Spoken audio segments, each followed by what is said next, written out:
Bismillahirrahmanirrahim. Assalamualaikum warahmatullahi wabarakatuh. Nama saya Baik Triska Somadia, nomor NIM C1K020014. Prodi Budidaya Perairan, Fakultas Pertanian Universitas Mataram. Di sini saya akan menjelaskan terkait dengan soal UAS atau ujian akhir semester yang telah diberikan kemarin, mata kuliah biologi umum, yang dimana mencakup mengenai ekosistem. Terkait materi mengenai definisi ekosistem, komponen ekosistem, kemudian daur hidrologi dan jenis-jenis ekosistem, dan juga interaksi antara air laut dan juga air tawar. Yang dimana yaitu pertama mengenai definisi ekosistem, dimana kita sudah tahu bahwa setiap orang itu pasti sudah mempelajari apa pengertian dari ekosistem tersebut. Namun di sini terdapat pengertian mengenai atau menurut undang-undang dan juga menurut geografi. Yang pertama yaitu mengenai menurut undang-undang, di mana terdapat pada Undang-Undang Nomor 23 Tahun 1997 mengenai atau tentang penelitian lingkungan hidup, di mana ekosistem adalah tatanan lingkungan hidup yang merupakan kesatuan utuh menyeluruh dan saling memengaruhi dalam bentuk keseimbangan, stabilitas dan produktivitas lingkungan. Kemudian pengertian ekosistem menurut geografi, di mana ekosistem ini merupakan atau didasarkan sebagai bentuk timbal balik antara makhluk hidup dengan lingkungannya, di mana manusia merupakan bagian integral dari ekosistem tempat hidupnya. Dan kemudian yang pembahasan yang kedua yaitu mengenai manfaat dari atau mengenai manfaat mempelajari ekosistem.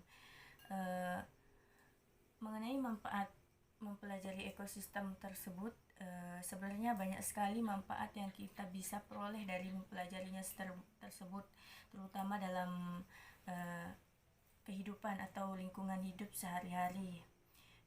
Di sini manfaatnya yaitu pertama, menimbulkan rasa ingin tahu tentang lingkungan hidup atau alam, kemudian memberikan wawasan tentang konsep alam, dan juga ikut menjaga, merawat, mengelola, bahkan melestarikannya.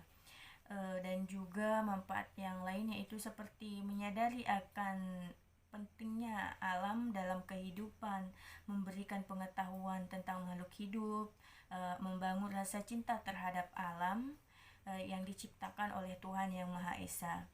Dan juga banyak lagi manfaat dari mempelajari ekosistem tersebut dalam kehidupan kita, terutama mengenai mempelajari ekosistem ini sangat diperlukan dalam prodi atau mata kuliah pada program studi budidaya perairan ini. Kemudian pembahasan yang ketiga yaitu mengenai komponen dari ekosistem tersebut, yang dimana kita sudah tahu bahwa komponen dari ekosistem tersebut dibagi menjadi dua, yaitu komponen biotik dan juga abiotik. Di sini komponen biotik merupakan komponen lingkungan yang terdiri atas makhluk hidup, dan juga komponen ini dibagi menjadi dua macam, yaitu konsumen atau heterotrof dan juga pengurai, yaitu decomposer, yang dimana heterotrof adalah komponen ekosistem yang tidak bisa memiliki makanan sendiri atau memperoleh makanan sendiri. Kemudian decomposer ini memiliki peran untuk menguraikan bahan-bahan organik yang berasal dari organisme yang telah mati. Yang kedua yaitu mengenai komponen abiotik, yang di sini bahwa komponen abiotik ini merupakan komponen berupa makhluk mati. Sebagian besar komponen ini bervariasi dalam ruang dan waktu. Yang mempengaruhi komponen ini yaitu seperti tanah, batu, iklim, air, cahaya, bahkan garam. Kemudian pembahasan yang keempat yaitu mengenai daur hidrologi, yang dimana daur hidrologi atau siklus hidrologi ini merupakan siklus air yang tidak pernah berhenti dan atmosfer ke bumi dan kembali melalui proses kondensasi, partisipasi, eksplorasi, dan transpirasi. Dalam siklus ini atau siklus air ini terbagi menjadi 3, yaitu terdapat pertama siklus pendek atau siklus kecil, dan yang kedua yaitu siklus sedang, dan yang ketiga siklus panjang atau disebut dengan siklus besar.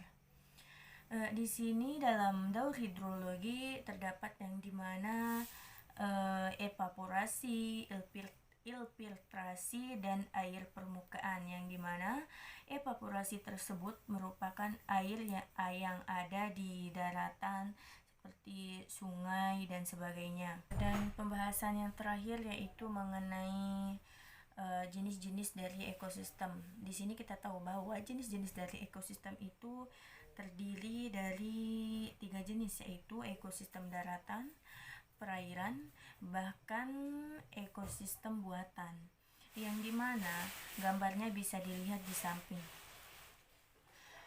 Dan juga ekosistem daratan ini berlangsung di daratan dan dipengaruhi oleh iklim. Contoh seperti curah hujan dan pencahayaan sinar matahari. Dan yang kedua yaitu mengenai ekosistem perairan yang dipengaruhi oleh pencerahan atau pancaran cahaya matahari, substrat, dan jumlah materi yang terlarut. Contoh ekspektasi yaitu ekosistem laut atau pantai dan ekosistem air tawar. Dan yang ketiga yaitu mengenai ekosistem buatan, yang di sini yang diciptakan oleh manusia untuk memperoleh kebutuhannya, contohnya seperti membuat akuarium, tambak, peternakan dan ternak dan sebagainya. Selanjutnya yaitu mengenai interaksi pada ekosistem air tawar dan juga pada ekosistem air laut, yang dimana pada ekosistem air tawar ini terdapat 2 contoh, yaitu seperti danau dan sungai. Di sini interaksi yang terdapat pada ekosistem danau seperti contohnya ikan-ikan dan predasi. Kemudian yang kedua contohnya itu ikan-ikan saling berebut makanan, zooplankton dan zooplankton. Kemudian yaitu contoh pada interaksi pada ekosistem sungai, yaitu seperti interaksi komponen abiotik sungai, yang dimana binatang di dekat sungai memerlukan air untuk memenuhi kehidupannya. Dan juga masih banyak lagi contoh-contoh dari interaksi pada ekosistem danau dan sungai. Dan kemudian yaitu mengenai interaksi pada ekosistem laut, yang dimana di sini terdiri dari hutan bakau atau mangrove, dan juga ekosistem pantai, dan juga yaitu ekosistem laut lepas.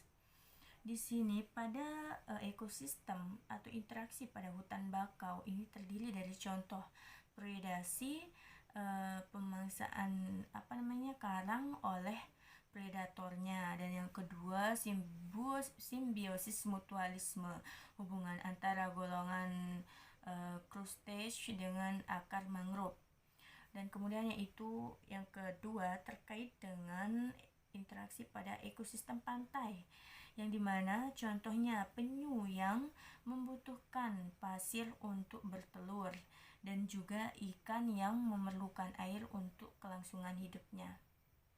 Dan yang terakhir yaitu mengenai interaksi pada ekosistem laut lepas atau yaitu laut dalam, yang dimana laut lepas atau laut dalam ini mengandung hingga 95% dari ruang yang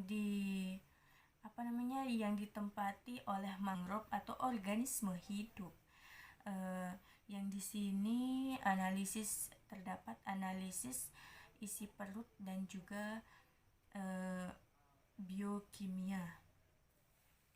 Nah, contoh-contoh dari interaksi atau ekosistem yang tersebut bisa dilihat contohnya di samping di slide berikutnya, yang dimana terdapat contoh ekosistem danau, sungai, hutan bakau, mangrove, pantai, bahkan laut lepas.